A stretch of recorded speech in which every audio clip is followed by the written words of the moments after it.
Sa ibang balita naman, tiwala ang security consultant na si Jose Custodio na sinadya ng China ang paglathala ng tula na tila isang pagbabanta para sa Pilipinas. Ito'y matapos ihayag ng China na walang koneksyon ang inilathala sa pahayagan sa usapin ng West.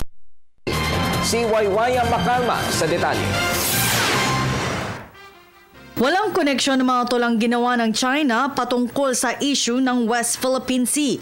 Ito ang nilabas sa pahayag ng Chinese Embassy patungkol sa kanilang nilathalang isang bayad na pahina mula sa isang pahayagan kamakailan. Nila nais lang umano nilang ipakita sa mga Pilipino ang kanilang kultura sa pamamagitan ng tula at bersikulo. Kanila lamang nilabas ang kanilang sariling opinyon ukol sa South China Sea. Para naman kay Jose Custodio, isang military consultant at historian. Ito ay sinadya ng kanilang gobyerno na ilagay ang isang tula na tila nagbabanta sa ating gobyerno.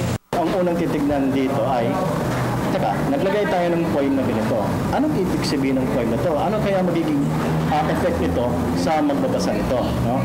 So, huwag niyo lang sabihin na sa lahat ng poem sa pipili, yun pa ang poem na tungkol sa Oriole na nandun sa likod. Tapos i-explain pa nila na in literal explanation pa, bibigyan pa nila literal explanation na dahil daw sa makikitid na utak, meron mga panganib na pwedeng mangyari.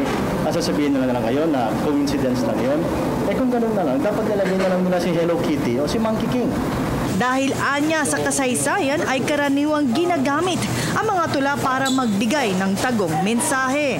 So magbubulag-bulagan tayo sa maniniwala lang tayo sa sinasabi ng China.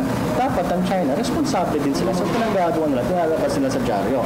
Lalo na may track record din sila sa kasaysayan na ang gumagawa sila ng ganyan klase mga cryptic messages para mag-issue ng threats. No?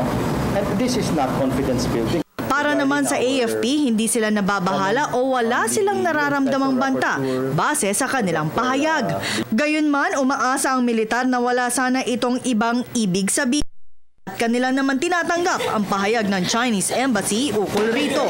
Hopefully, it is a categorical statement on their part. So, thank you very much. So, it clarifies a lot of things. So, hopefully, it is not a coded threat or a veiled threat of some sort as what was announced by some analysts. We take a middle ground and just continue to prepare for any eventuality. But just the same, we are a peace-loving nation. We are not here to start any fight of some sort, but to just keep a good watch on what is essentially and rightfully ours. Para sa Telebisyon ng Bayan, ako si Waywaya Makalma.